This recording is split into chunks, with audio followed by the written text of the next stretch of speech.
head trying to figure out what I'm going to play. I just, kind of improvise it within, I would say within, I don't think of any note more than maybe a half a second ahead of time, just, I don't know how to explain it, but, that's fluent enough so that I can kind of play right along. At least with those notes, I'm really fluent with those notes. So that's where most of the action is right in there. And then sometimes, then you get up into here, up on the top 2 strings, and sometimes down in here. But most of that, what's going on with that little blue note or whatever it is. Yeah, that note, the blue note. So I'd say if you spend some time right in there, you'll develop some real good, you start to be able to get to the point where you can just improvise, not necessarily licks and adding them together, but to improvise, which is really kind of what everybody wants to be able to do. So it's kind of like just like singing or whatever. You just kind of think of it and do it. So I would say, as far as a drill, that's a good drill. Let's see. I had a good lick that I thought I would teach you.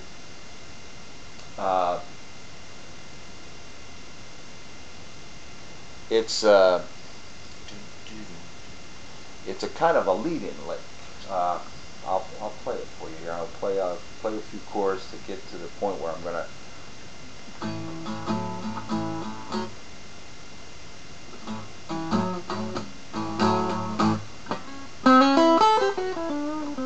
That's the lick.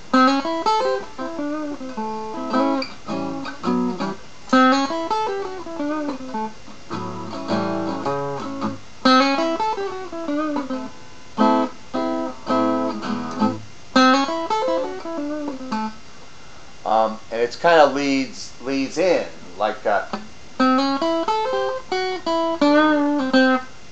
that's the downbeat.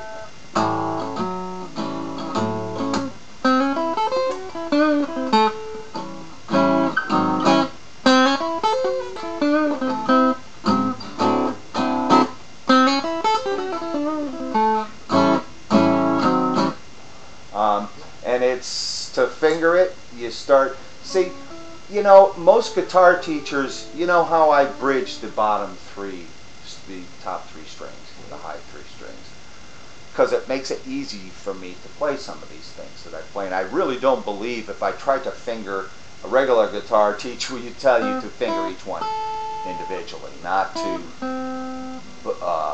because they will say that you will get to the point where by doing this, you'll inhibit yourself. Some way or another. I don't know exactly why, but I always bar it, and it makes it easy for me. See, I'm doing.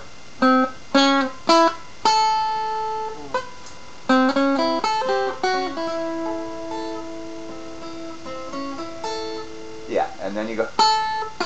Whoops. You could do it with either finger.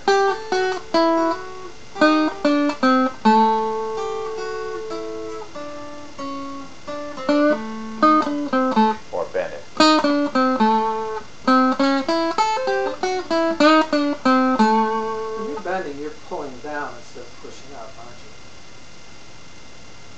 That depends what strings. Usually the bottom 2 strings I pull up, push up. I push up on this one too. But I always, I guess I pretty much push up on the bottom 3 and pull down on I think. It comes from slipping off. If you slip off, it teaches you real quick not to do it. And so it's, I'm past the point of thinking about it. But I think I'd pretty much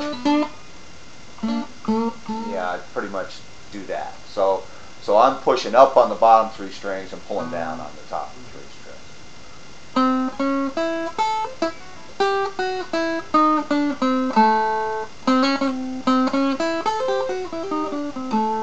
Or the way I always have done it is to bend it. Just because I like learned a million years ago and I'm kind of lazy.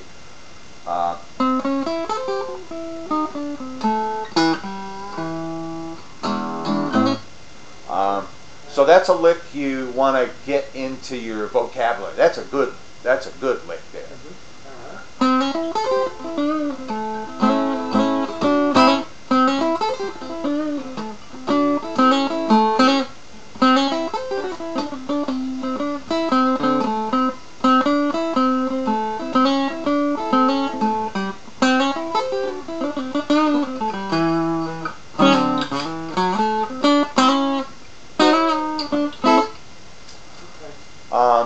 So that's a good lick. That'll certainly give you to something to practice. do. Yeah.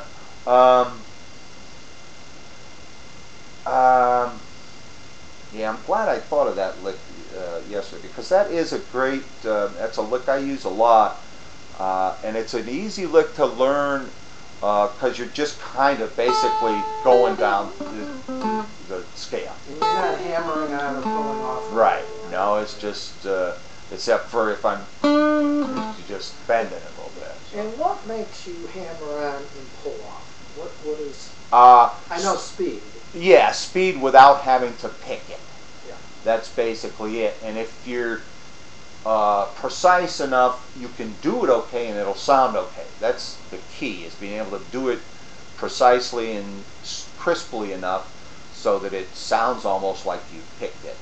But it's basically just for speed. Right. If you, like one of these real a classical / shredder kind of player who does all these scales and stuff, they wouldn't do that. They, you know, if they're doing it the correct way, they're fingering every note and trying to make each note, you know, ring out the same kind of sound and stuff like that. So, you know, and usually with me, just the way I learned, I use the hammer-ons mostly. See, I don't do this much. This hammering up to the top, up to the ones here. Like the Layla lick is like that, where he hammers on. But that's only for speed. You know, it's only to be a little bit lazier, to allow you to just kind of do a little frilly kind of thing without having to pick it, which is good, because everybody, it's always good to have little tricks that make it easier to play something. Right. So a lot of what I use the hammer-ons for is down here. I don't know why. I guess it's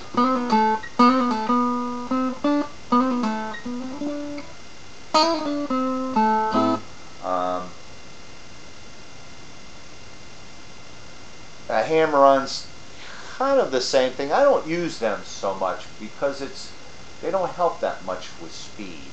I don't know, or maybe I'm not in the habit of using them so much for speed. I'm not that great at them either.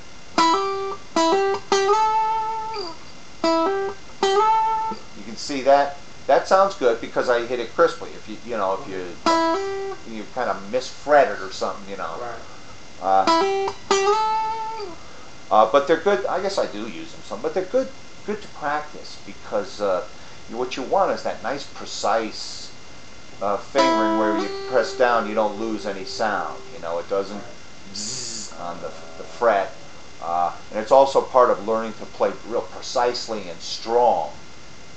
And maybe not strong like an animal, but like I said before, you got to be strong to be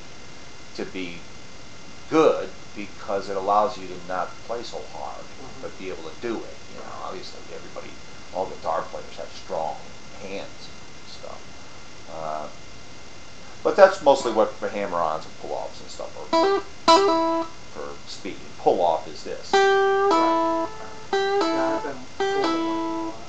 They're good. They're good. It's good for like the calisthenics idea, for exercising your hands and. Right.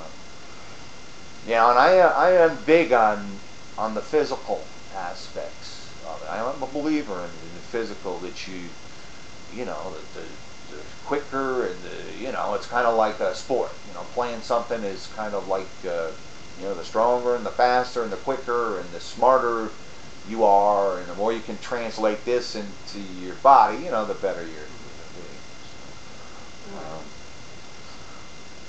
let's see. There's one other thing I was thinking about doing this week. Must have been all that important. I forgot it. Oh, that'll give me something to do for sure. Yeah, that one lick. That's a good lick. That's one of my all-time favorite licks.